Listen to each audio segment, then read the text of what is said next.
Today's podcast, Let's Talk Southwest Florida. Special guest, Phil Fischler. Appreciate it, Mike. You came in with some. I want to start with this. Would you come in with that little black thing? All right, right so there? man, you and I are Florida guys, right? But we're old guys, right? And Yeah. You're an athlete. Yeah. And I tried to be. And you're one of the few guys that would appreciate this on the planet. But this is old guys talking about old stuff. I'm just sharing that with you.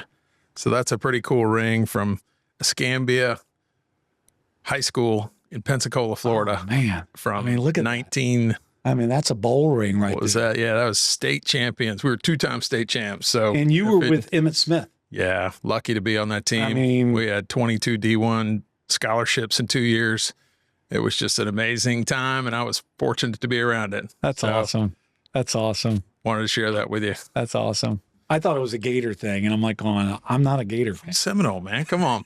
That's true. So that's what, this podcast, it's really meeting the person.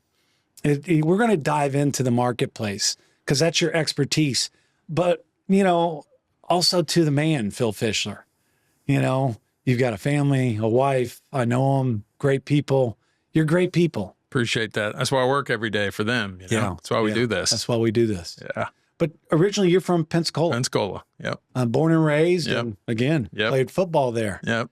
And you came down to Fort Myers. Tell us a little bit about that, your journey. I'll give you the whole story. So I grew up there in Pensacola, went to school in Tallahassee, studied engineering, and then was fortunate enough to get a job right out of school in Dallas. So I moved right from Tallahassee to Dallas, and I was working for a national engineering firm doing land development, kind of ground up for some incredible clients like Trammell Crow and Costco and Target and Lowe's. Just phenomenal experience for somebody that's just starting their career. Yeah. And that company I was working for did it coast to coast. So I'm 20-something living in Dallas, working on a Target project in Bozeman, Montana, and doing apartments at UCF here in Florida and Mercado-style lifestyle centers. It was just fantastic experience.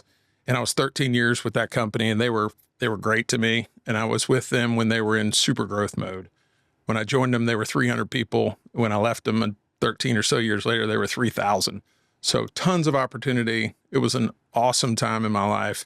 And that kind of put me on the path and helped me understand that what I really love was commercial real estate. But engineering brought me to it. Yeah. And so then the next season was North American Properties, whose office is right down the road. And they actually brought me to Fort Myers. And that was a great move for us. We fell in love with this town and the people and the community. And so North American Properties was a specialist building Publix and Target anchored centers. So professionally, it was an easy shift to go from doing the engineering, planning, design, and entitlements for those kind of projects to being a developer where we would find the land, build the center. Target and Publix was our tenant, and we would own and manage the property. It was a relatively seamless transition. And that was a great opportunity to kind of fill in some of the gaps that I didn't understand when I was on the engineering side. Yeah. And then the GFC, the Great Financial Crisis, when most of that development came to a stop and tenants didn't need new stores, was really the beginning of Fischler Property Company 15 years ago. Yeah. So my first couple of assignments was selling some of those public centers that I had spent the prior years developing. And so then the market was slowing down, obviously. And most of the work was in kind of problem solving for banks, because there was a whole lot of foreclosures, as you can remember. A lot of the banks were closing down their lending departments and opening up OREO departments, other real estate owned, which is foreclosures that were coming back to them. Yeah. So I was fortunate enough to partner up with about 5 banks between Tampa and Naples and help them problem solve on their commercial portfolio for a handful of years. Then the market continued to come back and job and population growth in Southwest Florida. And 15 years later, we got a great little brokerage company focused on investment sales, selling buildings, and land for development. Yeah. So that was kind of my journey and how we got to Southwest Florida and how Fischler Property Company came about. And we've known each other now, 20 years? Yeah, it's been a while. Pushing that. Yeah. Our kids met in kindergarten. Yeah. We used to do a little Bible study together. That's too. right. We That's need to right. get back on that. Let's do it. That was great. Yeah. So good stuff. But you're really, I know a lot of commercial brokers, and there's a lot of good ones out there, just like in residential real estate. There's a lot of good brokers out there that you know too. Oh, yeah. But I do consider you one of the best out there and very experienced, very knowledgeable. I love how you get into, just all the numbers and just the all the stuff that goes into this with commercial. I'm residential, so a little bit different. The agent's a little bit different. What brought you in? I mean, you said that's what brought you into down here in North America, all that. But going back to college, what'd you study in college? Civil engineering. Civil so I did engineering. So I was always like mechanical and I liked building things. Yeah. And I was very methodical, and math came relatively easy to me. Yeah. Not for me. And I just always liked creating something from nothing, and real estate allows me to do that. Yeah. And engineering did, and development as well. Yeah. Where you come up with a vision and we're going to go execute on it, and when we're done, we're going to stand in front of something and say, we had a part in that. Yeah. And be proud of what we created. How's relationship building in different, residential and commercial? They're two totally different. They are, but it's one of the things that drives me, honestly. I love it. I love that commercial real estate is so people oriented and relationship driven. And that's one of the things that I count as a blessing. When I look back on my 30-year career, I put a lot of time and energy to pouring into those relationships that I've acquired over the time and really over the country. I've got folks that I still keep in touch with all over the country. And what a great asset that has become for me to have a sounding board with all those people and be able to call somebody in the mid-Atlantic or Texas or elsewhere in the state or out west and have a great conversation about, hey, here's what we're seeing in our market. What are you seeing there? Yeah. Here's what I'm struggling with. What's going on there? To have that network of folks that, have no agenda and just have my back. That's awesome. Yeah. And so you found Fort Myers. We're in commercial real estate. What's your specialty? Land for development and investment sales. In that business, it means selling buildings that have tenants in it where there's a cash flow and the investor wants to buy that investment for the cash flow. Yeah. So those are two areas where we focus on. The land for development has tended to evolve based on the product type that the market needs the most. 15 years ago, it was senior housing and retail. And then that's evolved most recently to apartments. As you've seen, you drive around, there's thousands of apartments. And we've been very active in that space. We've sold land for the development of 5,200 apartment units in the last 4 years. And we got a couple thousand under contract right now. Now, you're also involved with downtown Fort Myers a lot, too. Big fan of downtown. So how does that work with your specialty? Yeah. So I know we've got apartments in there and we've got condos and all that. So that's all part of the equation there. We saw all the potential that downtown Fort Myers had coming out of the Great Recession. We had a stable political environment. We had strong population growth. We had a great collection of historical buildings that were all starting to become reactivated. The restaurants were coming back. We had great entertainment down there with Sidney Byrne Davis and the Florida Rep. And it was becoming the entertainment hub. And we needed more housing. We had some condos from pre-GFC, but we didn't have a whole lot of apartments. There was a lot of people that wanted to live down there. And so that was one of the things that I've been told is something that's a strength of mine, is being incisive and be able to look at things and kind of look through the noise and the clutter and see what's important. And we needed more apartments downtown 15 years ago. And so we kind of made that our mission. We're going to help make this happen. We're going to go sell Fort Myers nationally. And so we were able to be part of the development of all those apartments that are down there, which is about 1,200 units of new construction and a couple more projects coming behind that are in the 275 range.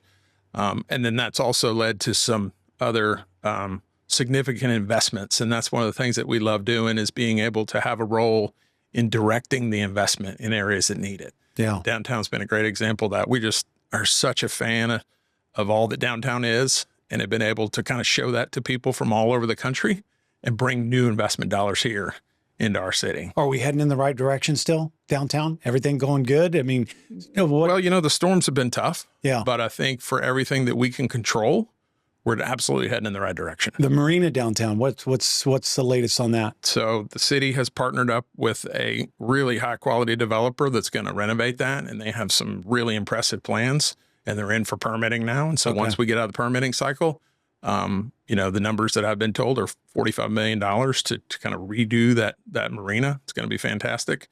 And then the Legacy Harbor project, that's going to come back as well. It's another 131 slips. The Legacy Harbor, where's that at? Legacy Harbor's over by Joe's. Okay, yeah. Yeah. Where I got married. Yeah. Not at Joe Stonecrown, but that was the chart house back in the day. Chart house. Yeah.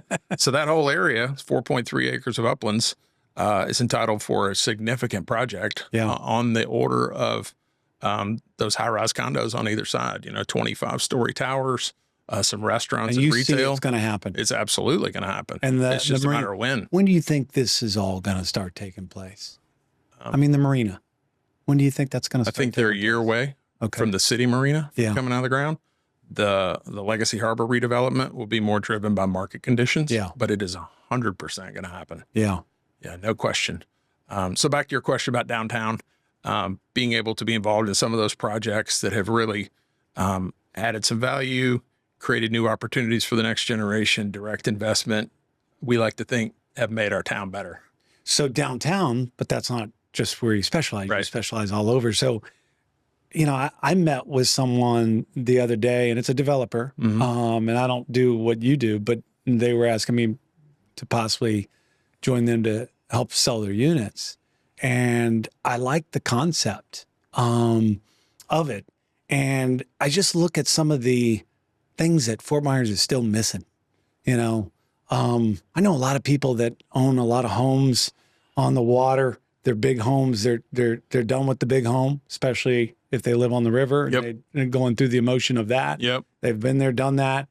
They're thinking about their next chapter, where they want to live next. They'd love to have a luxury condominium, possibly. Yes. But we don't really have. We don't have that. That's missing. missing. We've got some old product. Yeah. I don't know where the land is to do that.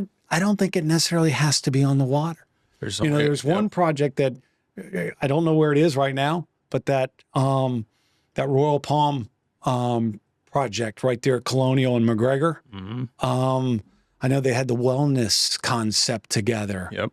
I think there's a demand for that if it's done right. Yes. And actually what they're selling as far as residential units, got to make sure it's the right product to put up. Yep. And then also who's my buyer and does it cater to that? And the price ranges for them too. 100%. But I think there's definitely a demand, like a Mercado, like you said, Bell Tower would have been huge for that. Those are all the developers that we're seeing showing interest in downtown.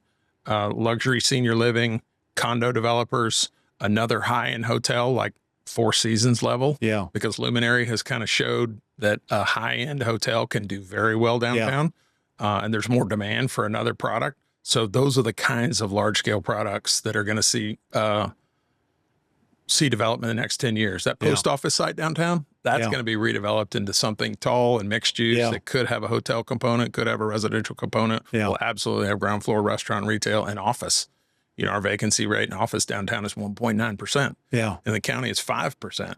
If you look in major markets across the nation, it's 20% and going up. And we have the opposite down here. We got a lot of great demand for office. Yeah. We need more space. Yeah. I just look at what we're still maybe missing and the opportunity out there, especially with guys like you to help, and your expertise and all that. Because I think we're missing some stuff. We're a great place for out-of-market developers that are looking to place capital. Yeah. A stable political environment. We got job and population growth that leads the country. Yeah. Weather, water, and way of life. Cost of living is still reasonable. Don't have a lot of land that you could probably develop, west of 75. That's right. I mean, so what do you do about that? Yeah. Well, we'll see redevelopment. We'll see redevelopment, like that post office site. Yeah. It's got a building that was built in 1961 on it. Yeah. But that's not the highest and best use. Yeah. That needs to be something that looks like Luminary. Like you said, hotel, we're lacking that here. And I don't know if it's a Four Seasons, but definitely an upscale boutique type of hotel like Luminary. I think, we deserve that here. Yeah. We don't have enough of that here. Yeah. Joe Collier and his crew at Luminary have done a fantastic job with that facility. And they've kind of showed that that product level will get a lot of support in this market. Yeah. For sure. What else do you see? What are some of the things that you see coming to Southwest Florida? I mean, people always, oh my God, that's coming to Southwest Florida. I haven't heard of any new buzz other than, Slip Away with Scott Fisher and and Jeff Myloff and Gary Avisham and things like that. But nothing really. When we got Whole Foods, it was like, oh my God, we're getting Whole Foods. Yeah. Oh my God, Top Golf. Yeah. Capital Grill. Yeah. I mean, look at Capital Grill. That was a great one. I mean, the talk was that it was going to be a small Capital Grill, and it was going to be not their steakhouse, but it is their steakhouse, and it's packed every night. You can't get reservations. I know. And I'll tell you one thing, it's expensive. Yeah. Yeah. I mean, and people are paying it. They're paying it. It's amazing to me. Yep. So what else might be coming? Once our market passed that 1 million person mark, population-wise, we kind of hit the national radar, and that's when you started seeing the Whole Foods and Top Golf. So we'll continue to see more of that. What I'm excited about is all the great work that John Talmadge and his crew are doing, attracting high-quality job creators to our market, because that's another thing we need. And we are on the right path. Who are some of those people? Just like Neogenomics. We need lots more of those kinds of companies. Yeah. And we've done a good job attracting and retaining them. We just need time. Yeah. Keep doing that. Keep doing that, so that all those folks that are graduating from FGCU that are young, bright, sharp people, they got lots of job opportunities here in Lee and Collier County, and they don't have to go somewhere else, Tampa, Miami, Atlanta. So I'm excited about that, and we're on the right track. So we just need more time. Yeah. And then we need more affordable housing, We do need that. We do need that. Yeah. How do you think with the storms, we just had our Milton, and the one before that, now 3, hope, they say things come in 3 and then we're done. Hopefully that's the case. But how has this affected your market in commercial? I know how it's affected my market in residential. We've been kicked now 3 times. And, especially for the barrier islands, the waterfront properties, things like that, some of our older properties that built before, flood, pre-flood, all that, there's a lot of changes that are going on, a lot of decisions people have to make. Yeah. How has the storms affected our commercial? 2 things come to mind right off the bat. The new codes work, all the new FEMA maps, all the new building ordinances that have been put in place over time. You look at those buildings post-storm and you can tell what's new construction and what's 30 years old. Yeah. New construction can handle it, and they're built at the right elevation, and they don't flood. Like Luminary didn't flood, but it's 4 feet above grade. Yeah. So the codes are working. We're heading in the right direction there. The other big thing that's affecting my industry is insurance. Yeah. Insurance premiums have gone 300% to 400% increases in the last 4 years. And if you own a building and your insurance was, $60,000 and now it's $240,000, that comes right out of the net operating income. And, that's putting a lot of pressure on people right now. And so as an industry and as a state, we got to get our arms around insurance because it is a significant headwind right now. And we got to figure out how does that happen? How we're going to deal with it long term. How do we deal with it? I don't know. I think it's going to be a comprehensive solution. Maybe it'll be political support. Maybe it'll be how our state can partner with other states, bringing in more carriers. We've had too many carriers leave. We need them back. We were starting to get them to come back. Yes. And then we had this last storm. So you, like me, have been here a whole lot of years, right? And I remember my first hurricane was in 1979, Frederick, and they seemed to come in clusters. Like 2005, when this place at Charlie was a very active year. Yeah. And then we forgot about that too. Forgot about that. We had a lot of storms during that time. 2005. That was Katrina. The East Coast got Wilma. There was a bunch of them in that little window. And then it was like quieter for a while. And then now we are 20 years later, we have a very active season.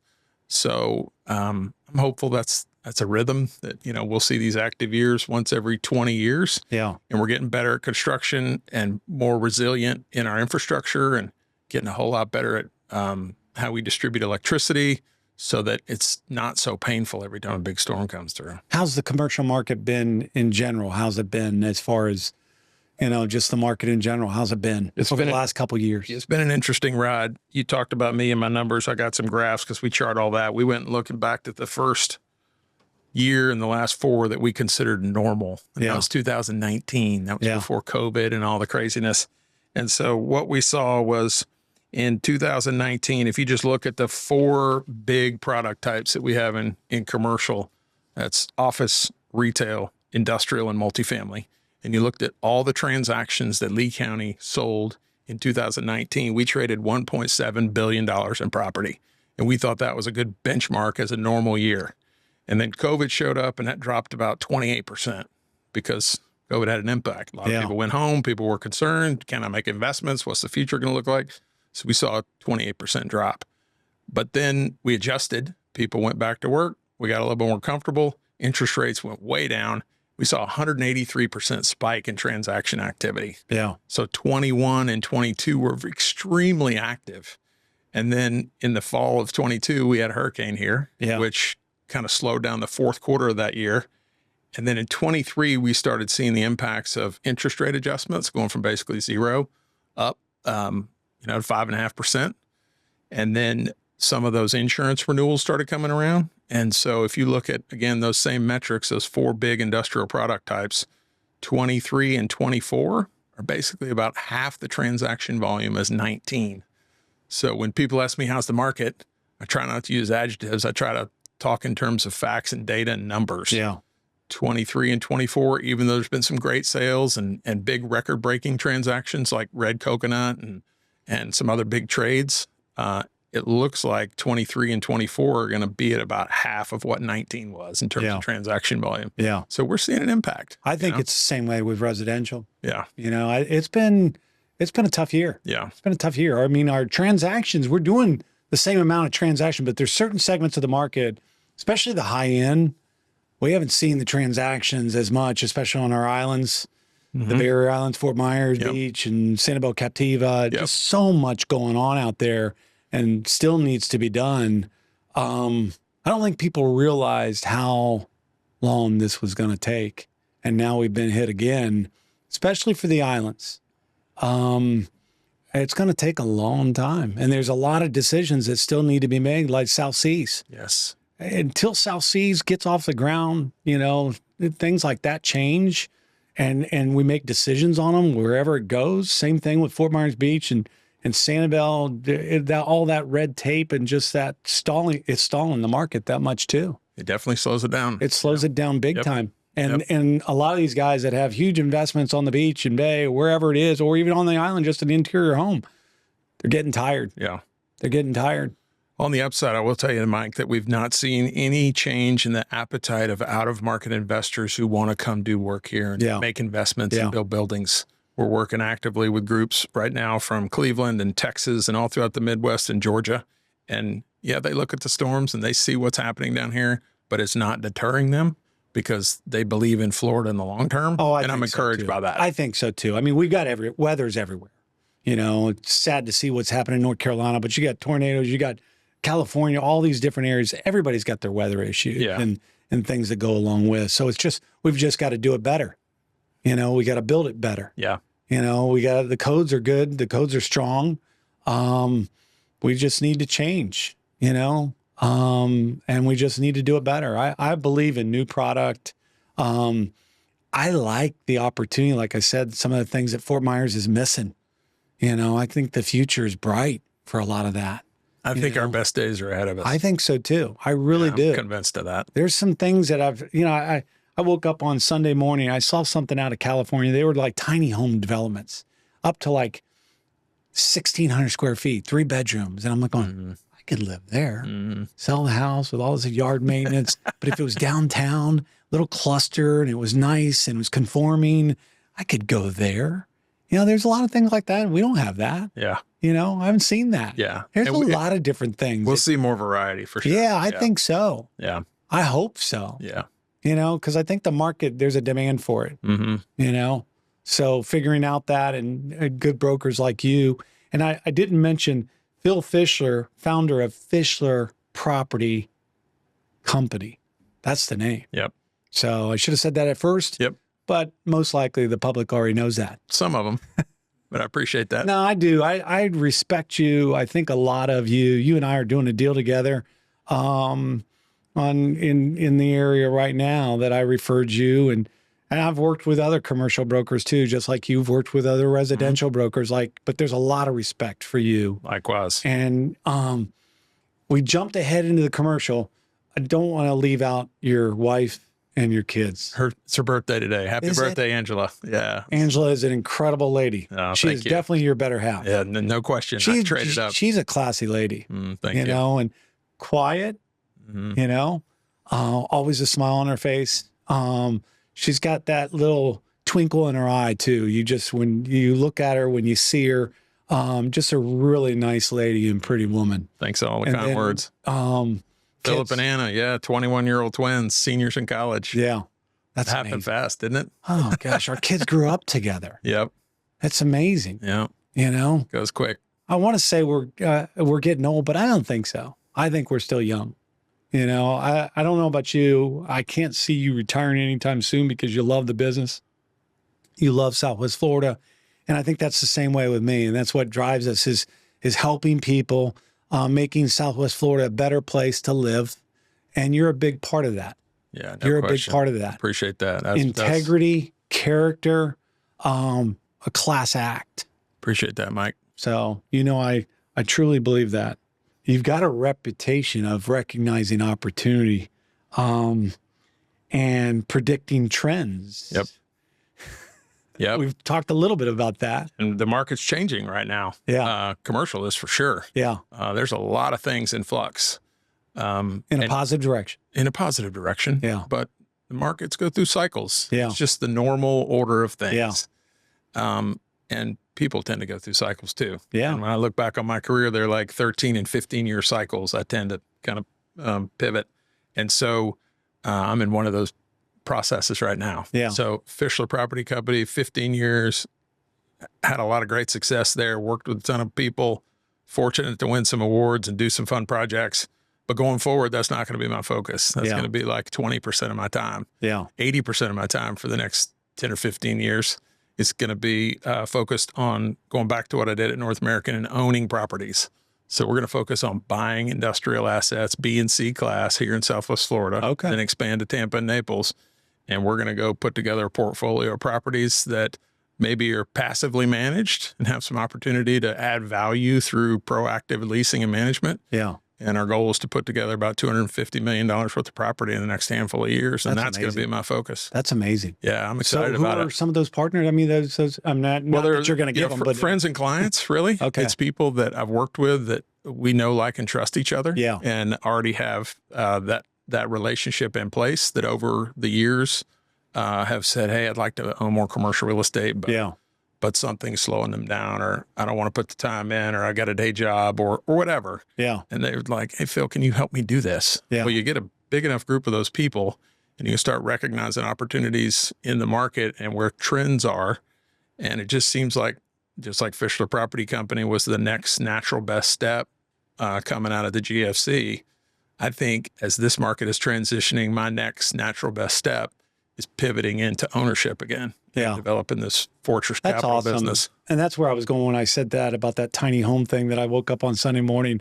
And I actually sent that to a friend of ours, David Fry. Yep. And because I said, you're not that old, you can still develop. And he's got great ideas and he's in business still. And he's, you know, got some other things on his mind, but with development and future. So he's not given up yet. And I think he's one of those guys that I like what he's done in the past. I mean, he was a former WCI CEO before. You've been to our Bay Street Yard yet project downtown? I have. How about that? I think it's awesome. That was David's vision. It was awesome. There's maybe another one that they're talking about. Babcock Ranch. Yeah, that's what he told me yesterday. Yeah. Looked up in Punta Gorda. Yeah. We're trying to, put a couple more together. But I sent that little development from California, that little tiny home thing. I sent it to him. I sent it to my brother. I sent it to another guy and another guy.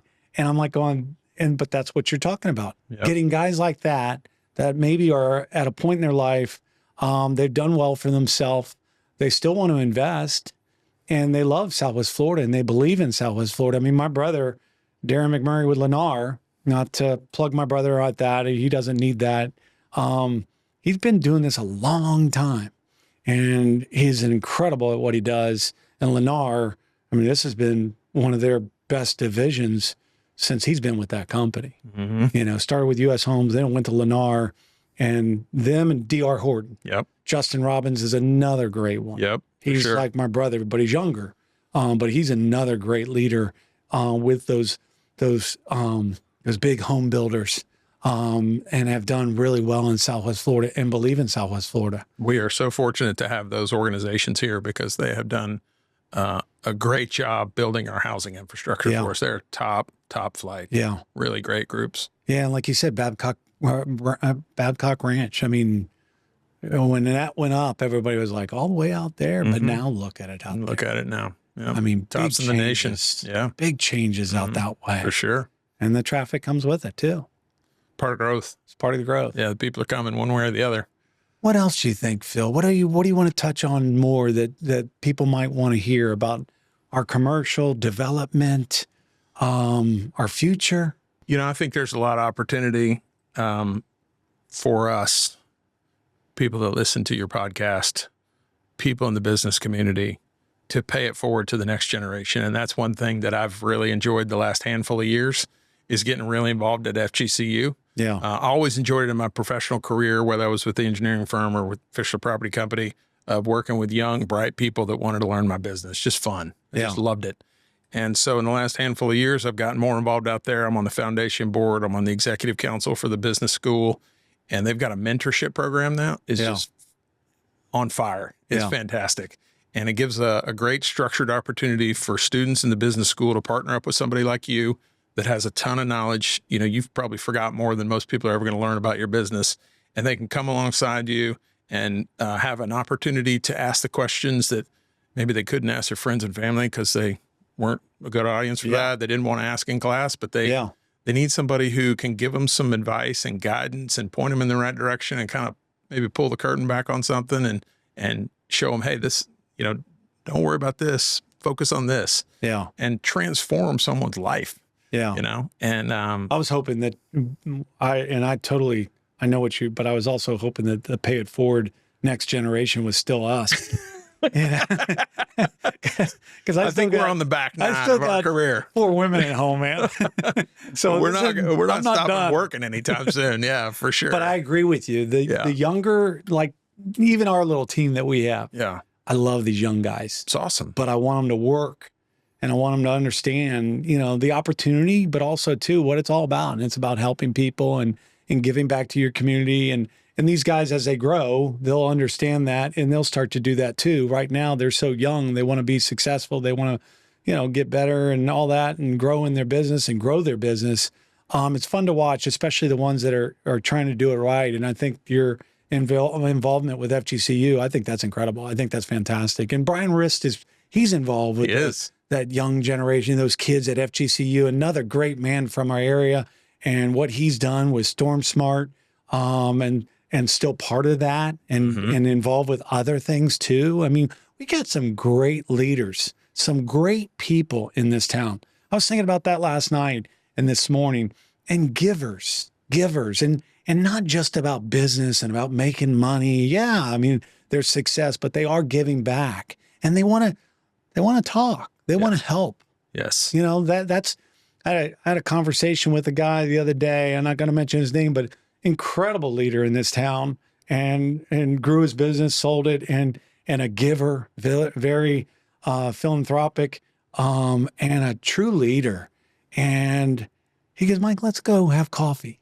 And I go, you know what? I mean, the opportunity to have with someone like that, and he's that generation just above us, but just incredible people. I'm with There's you. a lot of good people around this town. Yeah. It's just amazing. Kind, generous people willing to give their time and invest in others. And I'm with you. I feel so fortunate. I got a couple of folks that I meet with regularly. I got one guy that's a little my senior, but I call him my peace mentor because he keeps peace in my heart. Yeah. Keeps the highs from being too high and the lows from being too low. And he's a great resource. I'm involved in a CEO group, 14 CEOs from Sarasota. Angela Melvin, Valerie's house. She's involved with that. She's in that group. Yeah, she what told a me. Fantastic resource that is to be in a room of 14 business owners that share with what's it like to sit in that seat. Yeah. and to have your back. Yeah. Man, what a great, I feel so fortunate to be around those. Yeah. I've heard Angela speaks very highly of everybody in there. She loves that group of people and fantastic. CEOs, all that good stuff. That's awesome. Yeah. So that kind of makes you even more motivated to want to pass that on, right? Because we're seeing the benefit. I'm seeing the benefits myself from people that have invested in me. I think back to my childhood, coaches, teachers, mentors, we all had a whole lot of help. Yeah. It's an obligation. We got to pass some of that forward to our kids and others. You're a good man. You're a good man. That. What about, we talked about some things that are maybe coming and some things that have been built, but anything you think we're lacking? I mean, that's a small question on this little piece of paper right here. What are some of the things that we think we're lacking? I mean, we talked about how, the needs. I mean, what are some of your thoughts on that? Well, we'll see what happens in the next handful of years with apartments, because we've got a fair amount of new supply that's coming, and there's some question about how fast it's going to be absorbed. 2 years ago, we were tops in the nation in terms of apartment growth, and that's slowed. And we'll see if the market... We don't have too much now, do we? Well, we're going to see. People keep moving here, and we don't know the pace at which they're moving. But we'll see how the market handles that. But to your question, what do we need?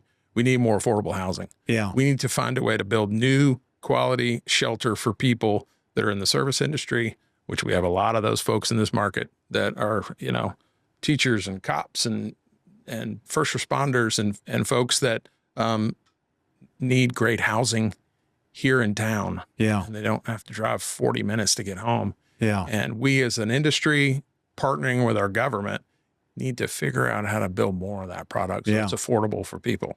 Yeah. Because that issue is not going away. Yeah. As we continue to grow, that need will only increase. Yeah. And we're doing some things, but we need to do a whole lot more. Yeah. So how's that happen? Awareness, one, which this market is dialed in on that, and we're trying to do it. I think there's some tweaks we can do in how we approve those through the government processing. Make the desired outcome easy for developers. Right now, it's way too complicated. Yeah. To get approvals takes a year. Many times the financing for those affordable projects has 8 or 9 different layers of government programs, all of which have a different criteria. Yeah. So if we could simplify that and figure out how to create more partnership between the private sector and the government to create the desired outcome, then that's the fastest way to get there. I know. And we're on that path. Mary Anderson was in here and he was talking about that downtown. And he was talking about, because I mentioned like the big boys like Lennar and D.R. Horton and all that. And then the city owns properties and he talked a little bit about that. And I don't know if you listened to that podcast, but Mary Anderson he was great to have in here. And he touched on some of that, which was, it was interesting. I appreciate how engaged he's been. Yeah. He's been very dialed in. I see him all the time downtown. Yeah. He has done a great job of engaging to lead our community. I'm a guy that I'm not going to judge our leaders. I mean, there's certain things I look at what they're doing out there for our community. I mean, you got things that go on personal, everybody's got their personal life, stuff like that. And they're just so, Kevin Ruane. I like Kevin. I think Kevin's great. He's a doer, man. For sure. He's a doer. I mean, he doesn't have to work. I mean, he doesn't have to do that job. He's committed, I don't know how many years from the mayor of city of Sanibel and now county commissioner. You can say all you want about some of those guys. I know a lot of them, and I think the ones I know, they're good men, and keeping the politics aside, I don't get into that. Are you doing for this community, Southwest Florida, and have you made it safer? Have you made it better? Like you said, affordable housing, things like that. I think we've got some good leaders out there. Not all of them are great, but then I know a lot of good ones that are, and Mary Anderson is one of those guys. I like him a lot. And it's tough. Those positions are tough. I wouldn't want to do it. That's tough. I would not want to do that. Yep. But you always get a lot of people screaming from the sideline. And those guys are out there. They're not screaming from the sideline. They're on the field playing. If you don't like their ball game, get on the field. just look at how much work was involved preparing for, living through, and recovering from these storms. Yeah. Not only at the local level, county level, state level, coordinating with the government. And that is a ton of work. Kevin was telling me the other day, Ruane was telling me the other day, he goes, Mike, you know how many counties are going to go to Tallahassee or going up in Tallahassee asking for money because they don't have it? I mean, people don't think about all that kind of stuff. I have no idea. But when he speaks like that, I'm like, oh my God. Yeah. The cost of recovery. Yeah. Picking up all the debris, all these things we just take for granted. Yeah. Somebody's got to make all that happen. Raise all the money for it. Yeah. I'm grateful for all the leadership that they provide because it's tough to get through those. Tough decisions. Yeah. You know, what are some opportunities for investors that you see out there? I mean, we've touched on, you know, your expertise. Yep. The two that jump out to me that I'm most excited about that I think are unique to this market. One is office. You know, we talked a little bit about that. Yeah. But when I'm on the phone with folks elsewhere in the country, and if you just read the headlines, you'd think office is dead. Yeah. But it's not. Yeah. Our vacancy rate is 5.6 here in Lee County, and here we are November 2024, and it's 3 or 4 times that in other places. Why is that? We have people continue to move here. We have businesses moving here, and we're spawning off new businesses from the companies that we have. Yeah. All those folks need places to work.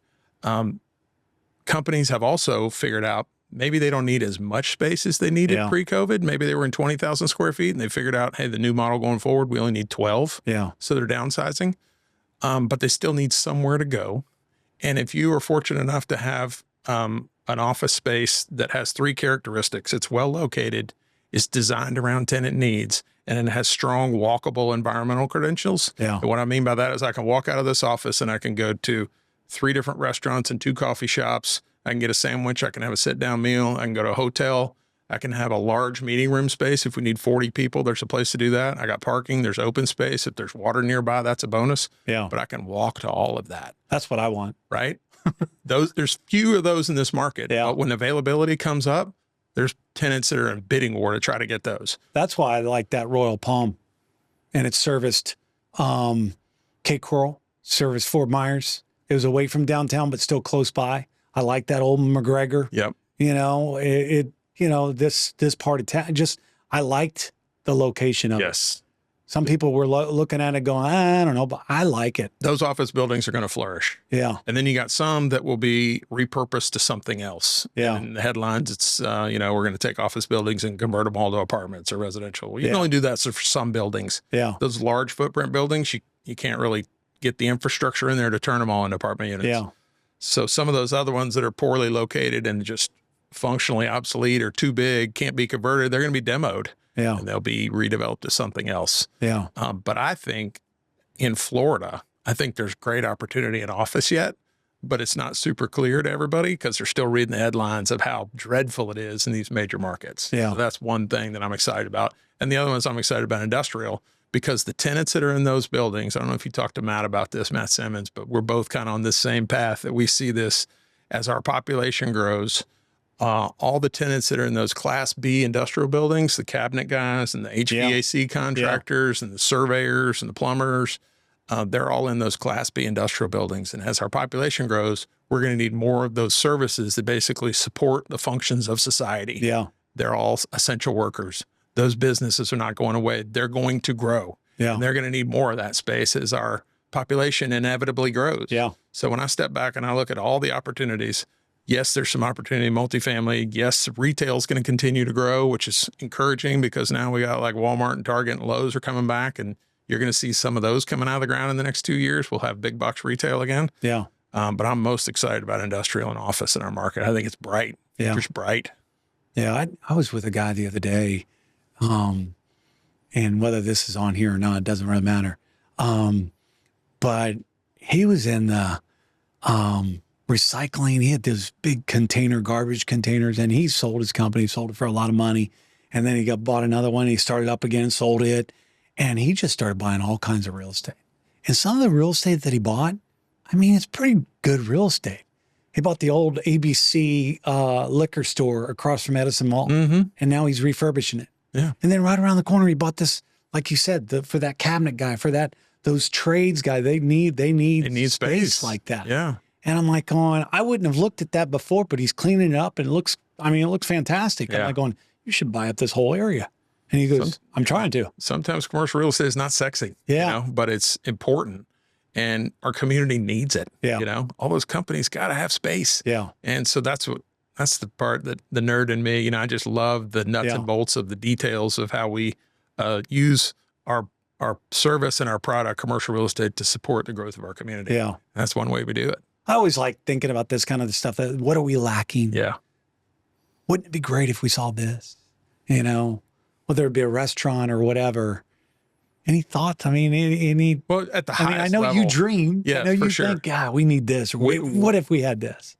I don't know what the future is going to look like, but what I'm certain of is we're on an uptrend. Yeah. And there are certain parts of this country that are clearly on an opposite trend. Yeah. But if you look from the highest level of what's going on in Southwest Florida, our best days are lying ahead. I like that. We are trending up. On an uptrend. We're on an uptrend. And I think that's the message we have to continue to say out there and continue to shout out there to our community and the people coming here. It's just a beautiful place.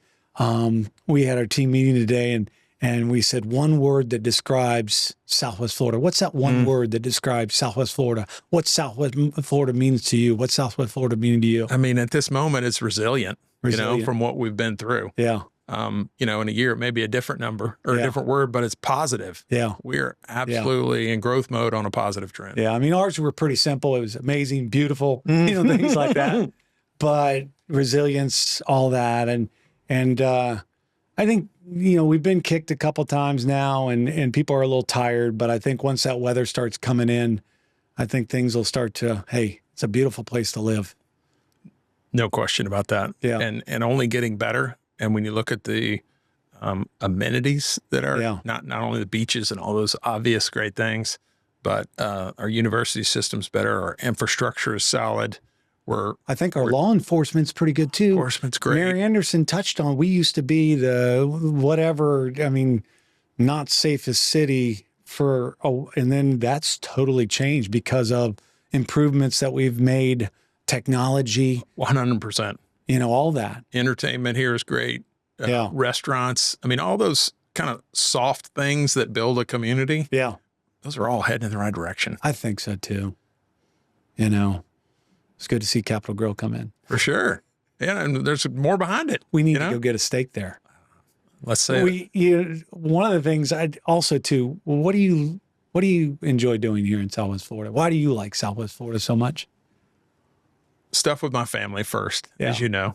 I like traveling with my family. I like being on the water. I know you like being on the water. You and I see each other a lot out there. And you're out there on your own fishing.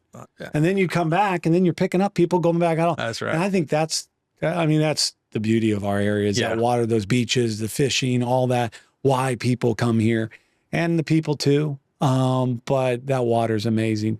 The people are great. Yeah. Having lived in Pensacola and in Vero Beach and spent some time in Jacksonville and now here, I've got a decent flavor for all the coasts in the state. Yeah. And I'm a firm believer that Southwest Florida offers the best mix of that lifestyle. We got a lot of water here. It's very accessible. Yeah. And you look at how accessible the water is in other parts of the state, doesn't even compare. Yeah. It is so much more accessible here. Lots of things to do, great natural resources.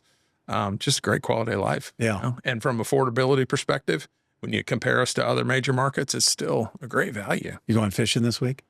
If the wind doesn't blow. Wind's pretty The wind doesn't blow. I went last week and it was blowing 30. I think Wednesday and Thursday waves. calmed down a little bit. Yeah. But then it picks back up for the week. I went out Friday and it was a beat down and took Saturday off and went back on Sunday. Let's go out one day. I know we keep on saying that. I'd love to do it. I appreciate you coming in to Let's Talk Southwest Florida podcast.